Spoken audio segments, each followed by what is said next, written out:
Hello everyone, welcome. Now we will study the subject radiation physics of DRT part first. तो जैसा कि radiation physics में अगर अपन बात करें तो रेडिएशन फिजिक्स में आज हम एक नया टॉपिक स्टार्ट करने जा रहे हैं, दैट मीन्स जिसका नाम है एक्सरे प्रोडक्शन। रेडिएशन फिजिक्स के अगर पिछले लेक्चर्स की बात की जाए तो हमने बेसिक फिजिक्स के बारे में डिस्कस किया था, दैट मीन्स 3 टॉपिक थे हमारे, इलेक्ट्रिसिटी, मैग्नेटिज्म, इलेक्ट्रोमैग्नेटिक इंडक्शन और बेसिक कंसेप्ट्स, जिसमें हमने बेसिक फिजिक्स के बारे में, दैट मीन्स जो 12th में आपकी बेसिक फिजिक्स आती है उसी के कुछ सब टॉपिक्स के बारे में वहाँ पे डिस्कस किया था। अब जैसा कि अपना जो डिप्लोमा इन रेडिएशन टेक्नोलॉजी है, यहाँ पे अपन रेडिएशन से रिलेट करते हैं, दैट मीन्स रेडिएशन फिजिक्स से रिलेट करेंगे। दूसरी बात, अपना जो सब्जेक्ट है वो भी कौन सा है, रेडिएशन फिजिक्स का है। तो दैट मीन्स कि अब जो अपने लेक्चर्स होंगे वो होंगे अपनी रेडिएशन फिजिक्स से रिलेटेड, या फिर अपन बात कर सकते हैं कि अपने रेडियोलॉजी डिपार्टमेंट से रिलेटेड यहाँ पे अपन टॉपिक्स के बारे में डिस्कस करेंगे। तो जैसा कि रेडिएशन डिपार्टमेंट में रेडिएशन की बात की जाए तो सबसे पहले जो अपनी मेन इम्पोर्टेंट रेडिएशन आती है वो आती है एक्स रे, ठीक है। दैट मीन्स इसी की सहायता से हम पूरी पोजीशनिंग करते हैं, इमेजिंग करते हैं, डायग्नोस्टिक प्रोसीजर अपना करता है। उसका जो मेन प्रिंसिपल है, सोर्स है, वो है आपकी एक्स रेज। तो हमें यहाँ पे हम रेडिएशन फिजिक्स में ये पढ़ेंगे कि एक्स रेज प्रोड्यूस कैसे होती हैं, क्या क्या इनकी क्वालिटी होती है, क्वांटिटी, दैट मीन्स इसकी प्रॉपर्टीज़ के बारे में किसने इसको दैट मीन्स पूरी इसकी हिस्ट्री से लेके प्रेजेंट के बारे में हम डिस्कस करेंगे। बिकॉज़ अपना जो मेन सोर्स है वो एक्सरेज का है, तो दैट मीन्स हमें एक्सरेज के बारे में पता होना चाहिए। तो इसीलिए अपना जो यहाँ पे अब अपन जो चैप्टर जो यूनिट स्टार्ट कर रहे हैं जिसका नाम है एक्सरे प्रोडक्शन। तो जैसा कि आपको यूनिट के नाम से पता चल रहा है कि यहाँ पे हम एक्सरे के प्रोडक्शन का मतलब उत्पन्न होना, एक्सरे कहाँ से उत्पन्न होती हैं, कैसे उत्पन्न होती हैं, इनकी क्या प्रोसेस है, क्या इसका प्रिंसिपल है, मेन उसके बारे में हम यहाँ पे डिस्कस करेंगे। दूसरी बात, इसको किसने डिस्कवर किया, ठीक है, साइंटिस्ट के बारे में, और उस साइंटिस्ट ने इसको किस तरीके से डिस्कवर किया, ठीक है, क्या एक्सपेरिमेंट था, उस एक्सपेरिमेंट के बारे में भी हम यहाँ पे डिस्कस करेंगे। तो जैसा कि एक्सरे प्रोडक्शन की बात की जाए तो सबसे पहले अपन बात करते हैं इसकी डिस्कवरी की। डिस्कवरी दैट मीन्स इसको सबसे पहले किसने खोजा था, तो एक साइंटिस्ट थे जिनका नाम है WC रोंजन। तो WC रोंजन ने सबसे पहले एक्सरे को डिस्कवर किया था। अब हुआ क्या था उनके साथ भी बात कर लेते हैं, किस एक्सपेरिमेंट के थ्रू उन्होंने इसे डिस्कवर किया था। दैट मीन्स कि WC रोंजन एक्सरे के ऊपर कोई भी एक्सपेरिमेंट नहीं कर रहे थे, और ना ही वो एक्सरे को डिस्कवर करना चाह रहे थे, ना ही वो इन्वेंट करना चाह रहे थे, वो किसी और चीज़ पे एक्सपेरिमेंट कर रहे थे। दैट मीन्स वो कोई दूसरा प्रैक्टिकल या फिर एक्सपेरिमेंट कर रहे थे, बट वहाँ पे गलती से एक्सरे का इन्वेंशन हो गया। उसके बारे में उन्होंने पता लगाया थोड़ा बहुत और फिर उसको एक्सरे नाम दिया। अब वो एक्सपेरिमेंट क्या था उसके बारे में भी अपन डिस्कस करेंगे यहाँ पे, कि वो क्या एक्सपेरिमेंट कर रहे थे, वहाँ पे उन्होंने क्या क्या चीज़ें देखी जिससे उन्हें पता चला कि एक्सरेज नाम की कोई चीज़ होती है। X rays were discovered by WC Roentgen the German physicist in 1895 on 8 November. सबसे पहले अपन बात करते हैं कि कब डिस्कवर की गई, तो 8 नवंबर 1895 को सबसे पहले एक्सरेज डिस्कवर की गई थी, और वो भी किसके द्वारा, एक जर्मन फिजिस्ट, ठीक है, दैट मीन्स जर्मन का एक साइंटिस्ट था, फिजिशियन था, ठीक है, फिजिशियन नहीं, दैट मीन्स अपन बात कर सकते हैं फिजिस्ट की, ठीक है, जो फिजिक्स से डील करता है, ठीक है, दैट मीन्स फिजिक्स के बारे में स्टडी करता है। तो जर्मन का एक फिजिस्ट था जिसका नाम था WC रोंजन, जिसने एक्सरेज के बारे में डिस्कवर किया। When he was investigating the conduction of the electricity through gases at low pressure in glass tube। अब अपन बात करते हैं कि उसने कब ये चीज़ें डिस्कवर की, दैट मीन्स वो क्या एक्सपेरिमेंट कर रहा था जब ये सब हुआ। तो यहाँ पे कि व्हेन ही वॉज जब वो इन्वेस्टिगेशन कर रहा था किस पे, the conduction of electricity through gases at low pressure in glass tube. वो चाहता था कि एक ग्लास ट्यूब, जैसा कि अपन देखते हैं कि इलेक्ट्रिसिटी जो होती है, इलेक्ट्रिसिटी को कंडक्शन के लिए मीडियम चाहिए होता है। मीडियम भी कैसा, that means for example electrons का फ्लो होना चाहिए, और इलेक्ट्रॉन्स का फ्लो मेटल्स के अंदर अच्छे से होता है, तो मेटल में इलेक्ट्रिसिटी कंडक्ट होती है। बट डब्ल्यू सी रंजन चाहता था कि हवा के अंदर, दैट मीन्स गैस में क्या हो, इलेक्ट्रिसिटी फ्लो हो, और वो भी किस पे, लो प्रेशर पे। दैट मीन्स उसने एक ग्लास ट्यूब ले रखी थी, ग्लास ट्यूब के अंदर गैस थी जिसका प्रेशर उसने कम कर रखा था, और वो उसमें इलेक्ट्रिसिटी का कंडक्शन कराना चाहता था, या फिर वो इस चीज़ पे एक्सपेरिमेंट कर रहा था, इस चीज़ पे वो इन्वेस्टिगेशन कर रहा था। ठीक है, अब करते वक्त हुआ क्या, he noticed that the positive electrode in the tubes gave off invisible rays that caused fluorescent screen barium platinocyanide screen kept near the tube to glow and that fogged photographic plate।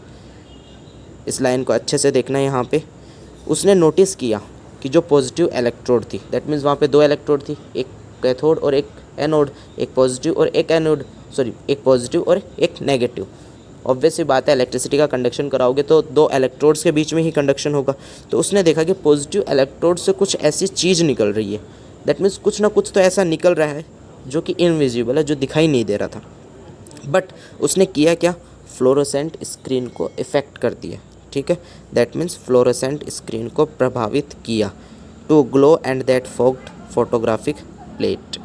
That means कि जो fluorescent screen थी, जो किसकी बनी हुई थी, barium प्लेटिनोसाइनाइड की screen थी, जो कि ट्यूब के पास में रखी हुई थी। उसने देखा कि उसमें से रोशनी निकल रही है। अब वो रोशनी वहाँ पे क्यों निकल रही थी, बिकॉज पॉजिटिव इलेक्ट्रोड जो थी उससे कुछ ना कुछ ऐसी इनविजिबल रेज जा रही थी जो कि उस फ्लोरोसेंट स्क्रीन को प्रभावित कर रही थी, और प्रभावित करने के कारण उस फ्लोरोसेंट स्क्रीन में से क्या निकल रही थी, लाइट निकल रही थी। दैट मीन्स वो ग्लो हो रही थी, and that fogged the photographic plates. और क्या हुआ था कि पास में जो फोटोग्राफिक प्लेट्स रखी हुई थी उन पे फोग आ गया था। दैट मीन्स वो भी इफ़ेक्ट हो गई थी, वो भी प्रभावित हो गई थी।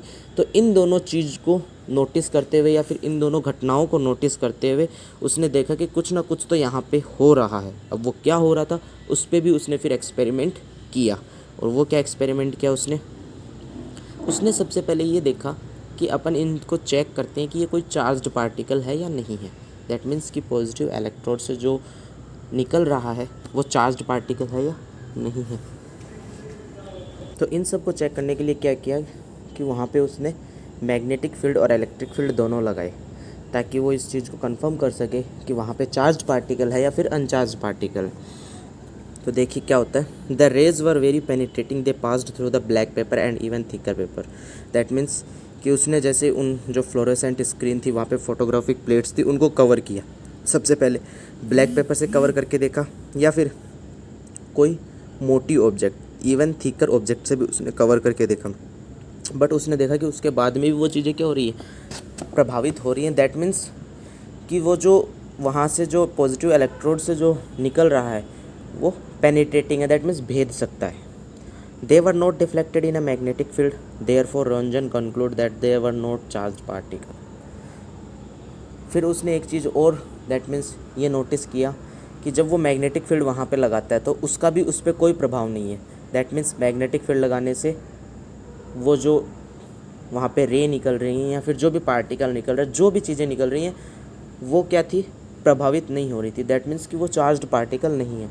अगर वहाँ पे कुछ चार्ज होता तो वो क्या होता, मैग्नेटिक फील्ड से प्रभावित होता, वो अपनी डायरेक्शन चेंज करता है।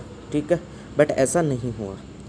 तो हुआ क्या कि रोंजन उनके नेचर के बारे में पता नहीं लगा पाया। दैट मीन्स उनके प्रॉपर्टीज़ के बारे में पता नहीं लगाया। तो जैसा कि अपना मैथ और फिजिक्स में दो चीज़ें होती है कि जब किसी चीज़ के बारे में हम पता नहीं लगा पाते और उसको सपोज करते हैं तो हम एक्स से सपोज करते हैं। तो इसी तरीके से as their nature was not known he called them X rays. Roentgen को उनके नेचर का पता नहीं था, तो रोंजन ने फिर उनको क्या नाम दे दिया, एक्स रेज नाम दे दिया। दैट मीन्स कुछ किरणें आ रही हैं ऐसी जो कि ना तो मैग्नेटिक फील्ड से प्रभावित हो रही हैं, ठीक है, और वो बहुत पेनिट्रेटिंग भी हैं, ब्लैक पेपर से भी पास आउट हो जाती हैं, इवन थिकर ऑब्जेक्ट से भी पास आउट हो जाती हैं। बाद में उसको पता चला इनके बारे में, later they were shown to be electromagnetic radiations of very short wavelength. बाद में इसके ऊपर जब फर्दर स्टडी की तब पता चला कि वो जो किरणें जो आ रही थी जिसको रोंजन ने एक्सरेज नाम दिया था वो इलेक्ट्रोमैग्नेटिक रेडिएशंस थी, और उनकी वेवलेंथ कितनी थी, शॉर्ट थी। दैट मीन्स बहुत कम थी। Roentgen received the first Nobel prize in physics in 1901 for his discovery. और उसकी ही ये जो डिस्कवरी थी, दैट मीन्स जो उसने डिस्कवर किया, जो उसने इन्वेंट किया, पता लगाया, इसके लिए उसको, दैट मीन्स रोंजन को पहला नोबेल प्राइज़ से सम्मानित किया गया था फिजिक्स के 1901 के अंदर, 1901 के अंदर। तो ये था, सबसे पहले अपन बात की थी, अपन ने डिस्कवरी की, किस तरीके से एक्सरे डिस्कवर की गई। बाद में फर्दर इसके ऊपर इन्वेस्टिगेशन हुआ, प्रैक्टिकल्स हुए, एक्सपेरिमेंट हुए, तब बहुत सारी चीज़ें अपने को पता चली। अब हम उनके बारे में डिस्कस करते हैं। सबसे पहले अपन बात करते हैं यहाँ पे प्रॉपर्टीज़ ऑफ एक्सरेज के बारे में। प्रॉपर्टीज़ दैट मीन्स कि एक्सरेज की विशेषताओं के बारे में अपन बात करेंगे, उनकी क्या क्या विशेषता है। दैट मीन्स उनके नेचर के बारे में भी यहाँ पे डिस्कस कर रहे हैं, प्रकृति के बारे में वो किस तरीके की होती हैं, ठीक है, उन्हीं के बारे में हम यहाँ पे डिस्कस कर रहे हैं। X rays are electromagnetic radiations of shorter wavelength few nanometre. That means कि जो एक्सरेज होती हैं वो क्या होती हैं, आपकी इलेक्ट्रोमैग्नेटिक रेडिएशंस होती हैं ऑफ शॉर्टर वेवलेंथ, जिनकी वेवलेंथ तरंग दैर्घ्य बहुत कम होती है, छोटी होती है, जो कि कुछ नैनोमीटर ही होती है उनकी तरंग दैर्घ्य। दैट मीन्स वो लंबी डिस्टेंस ट्रैवल नहीं कर सकती हैं। जैसा कि मैंने इलेक्ट्रोमैग्नेटिक रेडिएशंस के बारे में लास्ट लेक्चर में, लास्ट टॉपिक जो अपना बेसिक कंसेप्ट था उसके अंदर डिस्कस किया था, इलेक्ट्रोमैग्नेटिक रेडिएशन क्या होती है। अब अपन बात करते हैं इसकी दूसरी प्रॉपर्टी के बारे में। They travel in straight line with a velocity equal to the light. तो जैसा कि मैंने आपको इलेक्ट्रोमैग्नेटिक रेडिएशन में बताया था कि इलेक्ट्रोमैग्नेटिक रेडिएशन की वेलोसिटी क्या होती है, 3 × 10⁸ मीटर पर सेकेंड। और आपको ये भी पता है कि लाइट की जो स्पीड होती है वो भी क्या होती है, 3 × 10⁸ सेकेंड। तो इस तरीके से अपन कह सकते हैं कि जो आपके एक्सरेज है वो एक स्ट्रेट लाइन में ट्रैवल करती हैं और किस वेलोसिटी से, इक्वल टू द लाइट की वेलोसिटी से ये ट्रैवल करती हैं। और लाइट की वेलोसिटी होती है 3 × 10⁸ मीटर पर second. X ray are not influenced by electric और मैग्नेटिक फील्ड। जैसा कि रोहनजन ने भी बताया कि कोई चार्ज पार्टिकल नहीं था वहाँ पे, अनचार्ज है। जब इन पे चार्ज ही नहीं होगा तो ये इलेक्ट्रिक दैट मीन्स विद्युत और मैग्नेटिक फील्ड दैट मीन्स चुंबकीय क्षेत्र से कभी भी प्रभावित नहीं होती है। इन्फ्लुएंस्ड का मतलब यहाँ पे प्रभावित, नॉट नहीं। That means X rays are not influenced by electric और magnetic fields. Next property, X rays penetrate through substances that are opaque to visible light. That means इन्होंने बताया कि वो सब्सटेंस जिनमें से विजिबल लाइट पास हो सकती है, ठीक है, वो सब्सटेंस जिनमें से विजिबल लाइट पास हो सकती है उनमें से एक्सरेज भी पास हो सकती है। ये एक एक्सरे की प्रॉपर्टी है। X ray produce fluorescence in material like calcium tungstate and zinc cadmium sulphide. कुछ मटेरियल है जैसे कि कैल्शियम टंगस्टेट या फिर जिंक कैडमियम सल्फाइड, इन सब में एक्सरे आपको क्या दिखाता है, फ्लोरोसेंस का इफेक्ट दिखाता है। यहाँ फिर अपन बात कर सकते हैं कि वहाँ पे फ्लोरोसेंस उत्पन्न होता है। अब फ्लोरोसेंस क्या होता है कि जब इन मटेरियल्स पे ये रेडिएशन गिरती है, कौन सी रेडिएशन, एक्सरे, तो वहाँ पे विजिबल लाइट एमिट होती है। दैट मीन्स आपको वो चीज़ें चमकती हुई दिखाई देंगी, ग्लो होगा, वहाँ पे एक विजिबल लाइट एमिट होगी। तो ये भी क्या थी, एक्सरे की एक प्रॉपर्टी थी। अब कुछ नेक्स्ट प्रॉपर्टीज़ के बारे में और डिस्कस करते हैं हम यहाँ पे। X ray affect the photographic film and form latent image. ये जो प्रॉपर्टी है इसकी, इसी प्रॉपर्टी के बेस पे अपन पूरी अपनी एक्सरे की इमेजिंग करते हैं, डायग्नोस्टिक प्रोसीजर करते हैं। ये क्या बताया है इन्होंने कि एक्सरे फोटोग्राफिक फिल्म को अफेक्ट करती है और लेटेंट इमेज बनाती है। लेटेंट इमेज के बारे में आप लोगों ने डिस्कस कर रखा है डार्क रूम में। और अपन जो एक्सरे फिल्म की बात करते हैं, एक्सरे फिल्म आपकी कौन सी फिल्म होती है, फोटोग्राफिक फिल्म ही होती है। तो दैट मीन्स कि एक्सरेज जो होती हैं वो फोटोग्राफिक फिल्म को प्रभावित करती हैं और वहाँ पे लेटेंट इमेज बनाती हैं। X ray produce ionisation and excitation in the substances through which they pass. That means कि किसी भी सब्सटेंस से जब एक्सरेज गुजरती हैं तो उस सब्सटेंस के जो एटम्स हैं उन एटम्स के अंदर क्या होता है, आयोनाइजेशन भी होता है और एक्साइटेशंस भी होता है, ठीक है। बिकॉज एक्सरेज जो होती है उनके पास में एनर्जी होती है। जैसे ही एटम के इलेक्ट्रॉन्स को एनर्जी मिलती है तो वहाँ पे आयोनाइजेशन भी होगा और एक्साइटेशंस भी होगा।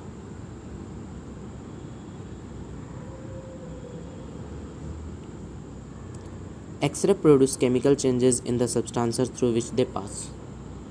जैसा कि अभी मैंने आपको बताया कि आयोनाइजेशन होगा और एक्साइटेशन होगा। अगर यहीं पे अपन केमिकल सब्सटेंस की बात करें तो केमिकल सब्सटेंस में भी क्या होगा, आयोनाइजेशन होगा, एक्साइटेशन होगा।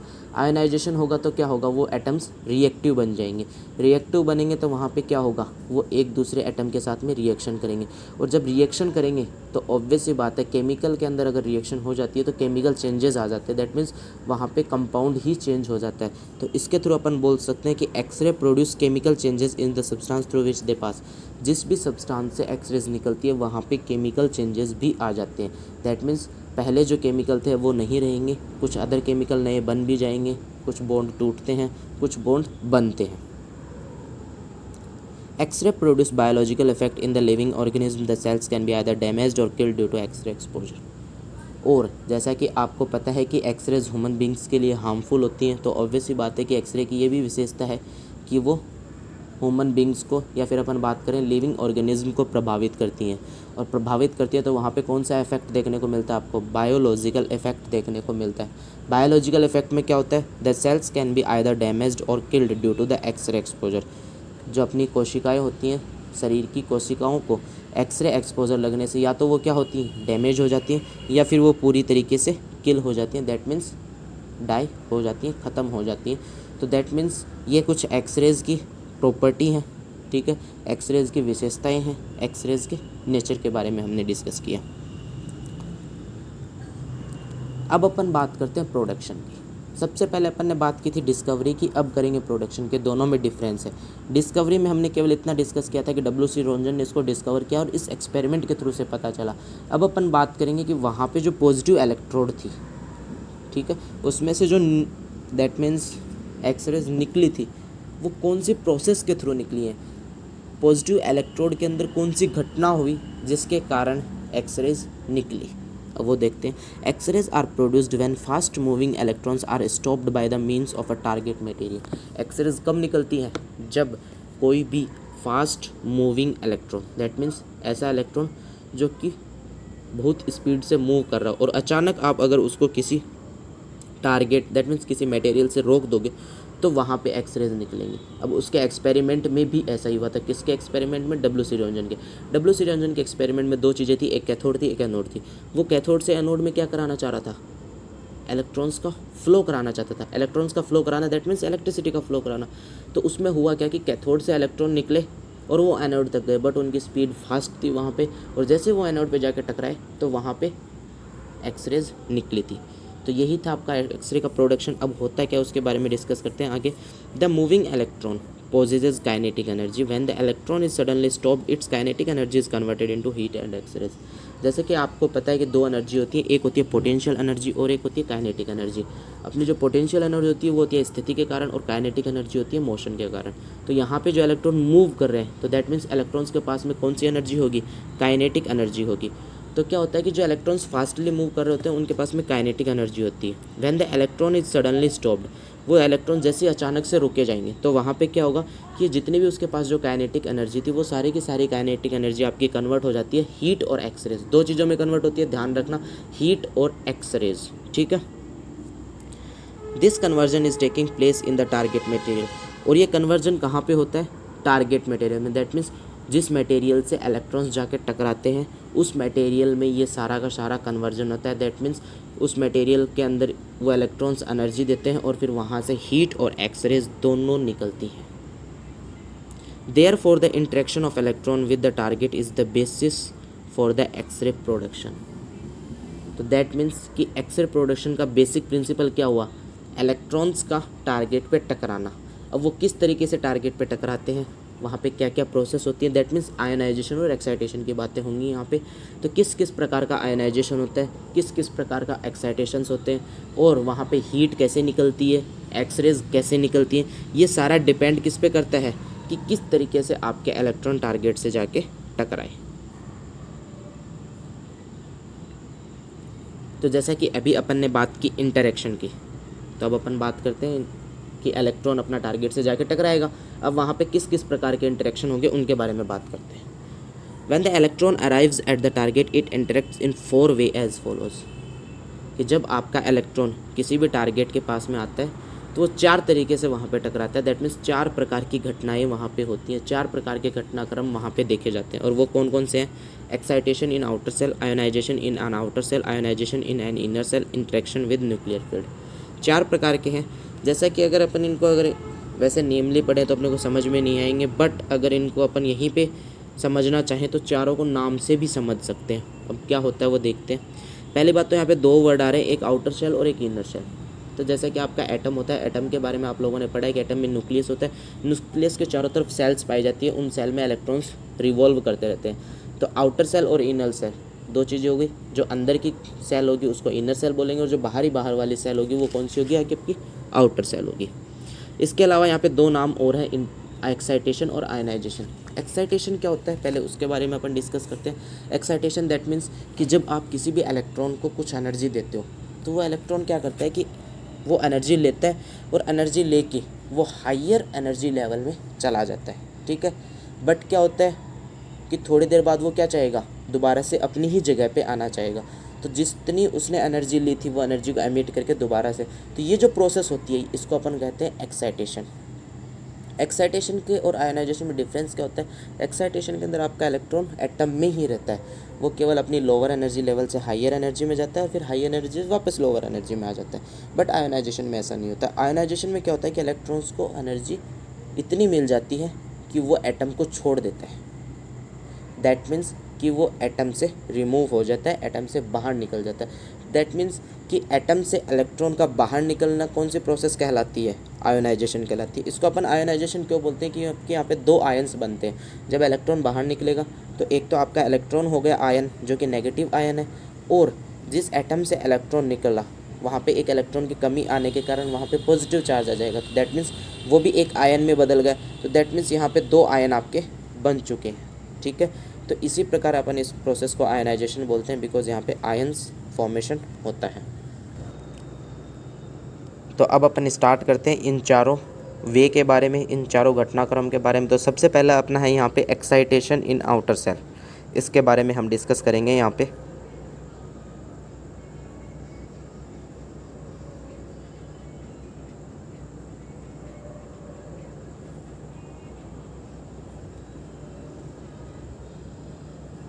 तो जैसा कि एक्साइटेशन इन आउटर सेल की अगर बात की जाए तो यहाँ पे दो वर्ड है, ध्यान से समझना। पहला एक्साइटेशन और दूसरा आउटर सेल। तो दैट मीन्स ना तो अपने को आयन इनर सेल से रिलेट करना है, ना आयनाइजेशन से रिलेट करना है। एक्साइटेशन का मतलब क्या बताया मैंने आपको कि इलेक्ट्रॉन को थोड़ी एनर्जी मिलेगी और वो इलेक्ट्रॉन क्या करेगा, उस एनर्जी को लेके हायर एनर्जी लेवल के अंदर ट्रांसफ़र हो जाएगा और फिर कुछ समय बाद में वो एनर्जी को एमिट कर देगा। मतलब जितनी एनर्जी उसने ली थी वो फ्री करेगा और वापस से अपनी जगह पे आ जाएगा। बट ये प्रोसेस होगी कहाँ पे, आउटर सेल में होगी, इनर सेल में नहीं होगी। तो ये जो पूरा घटनाक्रम कहलाता है ये क्या कहलाता है, एक्साइटेशन इन आउटर सेल। अब क्या होता है इसके अंदर देखते हैं। The incident electron interact with an electron in outer shell of the atom of the target.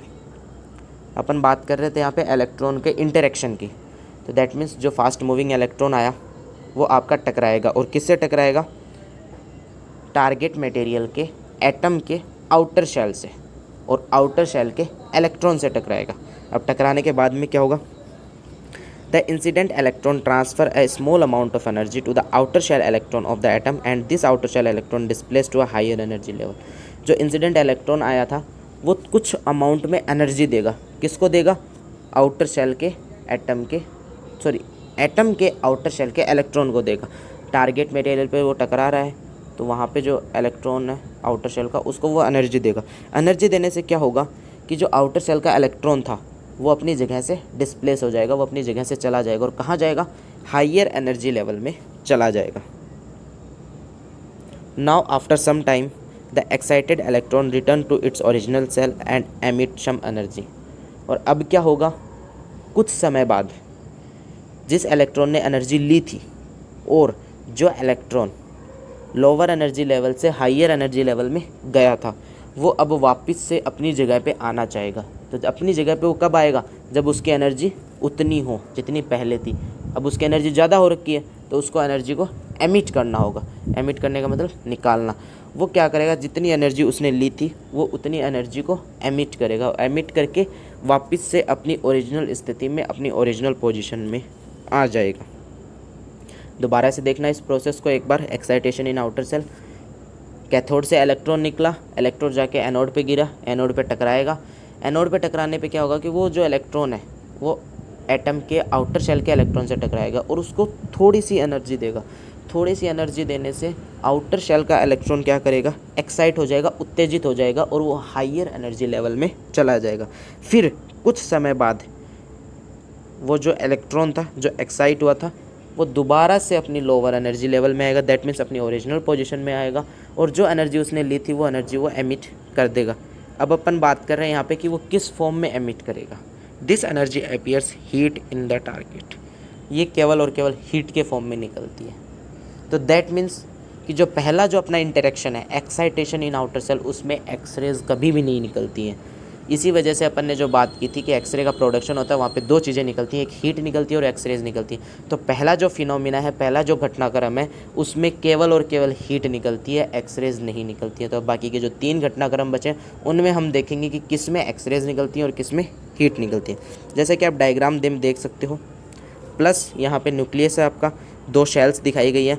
Outer cell में यहाँ पे क्या हो रहा है आपका, इलेक्ट्रॉन टकराएगा, टकराने से जो इलेक्ट्रॉन था वो एक्साइट होके हायर एनर्जी लेवल में गया। जो इलेक्ट्रॉन टकरा के चला गया था वो तो गया अपने रास्ते, ये इलेक्ट्रॉन हायर एनर्जी लेवल में गया और फिर ये दोबारा से लोअर एनर्जी लेवल में जाएगा, और लोअर एनर्जी लेवल में जाएगा तब ये एनर्जी को एमिट करेगा, और वो किसके फॉर्म में होगी, हीट के फॉर्म में होगी। तो ये आपका पहला घटनाक्रम और पहला इंटरेक्शन था। बाकी के 3 इंटरेक्शन हम नेक्स्ट पीरियड में पढ़ेंगे, नेक्स्ट लेक्चर के बारे में डिस्कस करेंगे। Thank you.